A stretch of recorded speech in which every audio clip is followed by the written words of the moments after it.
Assalamualaikum warahmatullahi wabarakatuh, pemirsa. Di sini kita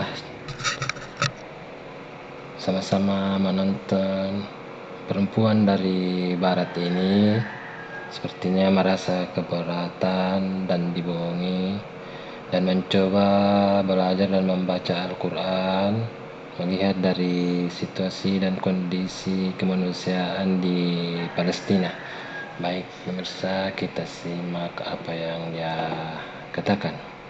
Listen, between you and I, we really need to be more grateful for Arabs. Hate and the prejudice, it runs so deep, and you and I, we're better than that. And it's up to us to change the narrative that we've been fed by the generations that came before us.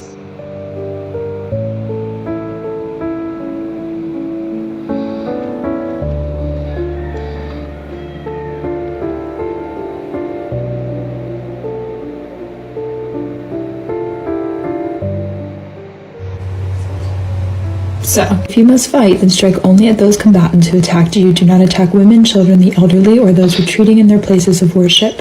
Do not cut down trees or kill animals. Fighting against aggressors is allowed regardless of their faith. Fighting innocents is prohibited regardless of their faith. The Quran makes it clear that men and women are equal before God and before the law. If there are any abuses against women that are cultural practices in Muslim countries, they contradict Islamic teachings. Islam guarantees the freedom of non-Muslims to practice their faith as well as protection for their places of worship. The Prophet said, "Whoever harms a non-Muslim under the protection of Islam, I shall be their opponent on Judgment Day, and they will not even smell paradise." Quran teaches 3 types of brotherhood. You have your brotherhood in humanity, all humans being equal.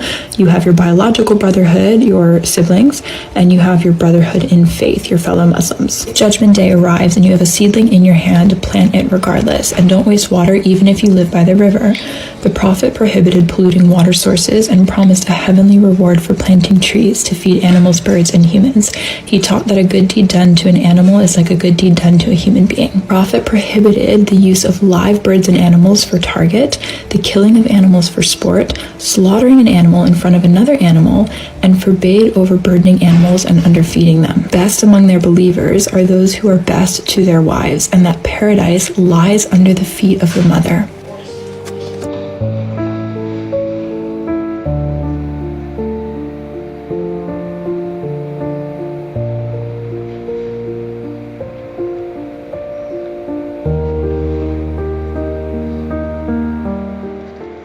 Listen, between you and I, we really need to be more grateful for Arabs.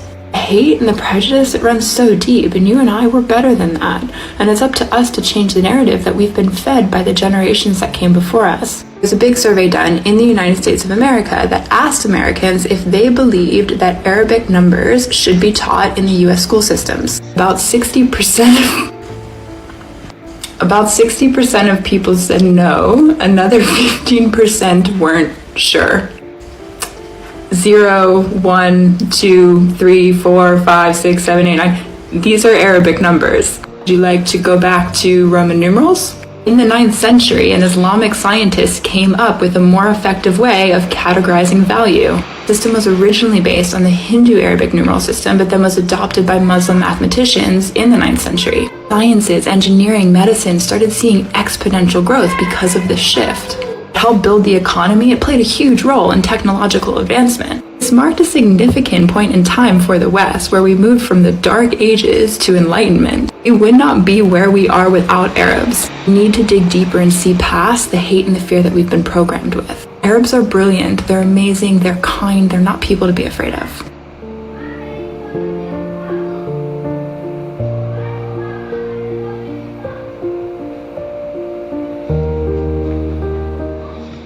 For a lot of my life, I was afraid to make waves. I was worried about what people thought. I was afraid of losing what I had. The world is a heavy place. If you are not feeling all of the emotions, I'm a little bit worried for you. You should be feeling all of the emotions. That's okay, that's normal. We are actively watching a genocide in real time. The fact that we have access to social media through this whole thing is mind-blowing, and yet we're still debating the ethics behind it. I digress. I want to offer some advice. Take it or leave it. Speak up on social media, whether you have 5 followers, 500 followers, 5,000 followers, 50,000 followers, it doesn't matter.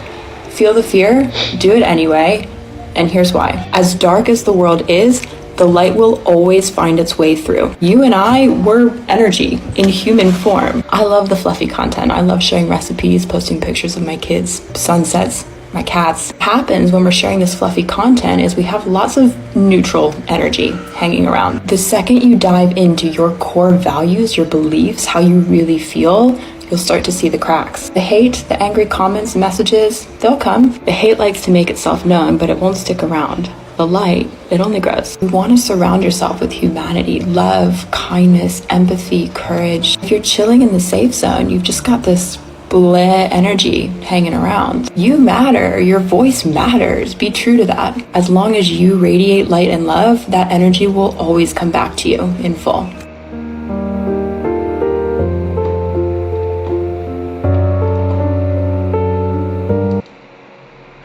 Nah, bagaimana pemirsa? Orang atau perempuan barat ini mulai berpikir akibat dari tragedi di Palestina yang semakin memburuk, bangunan-bangunan di sana hancur. Mungkin mereka itu penasaran dengan Islam, makanya mereka mencoba memberanikan diri untuk membaca dan mempelajari Al-Quran. Nah, di sini reaksinya saya melihat tadi mereka sudah mulai simpatik sama Islam karena isi mereka langsung baca dari isi Al-Quran. Semoga mereka segera mendapat hidayah dan semakin banyak orang barat masuk Islam. Amin ya rabbal alamin.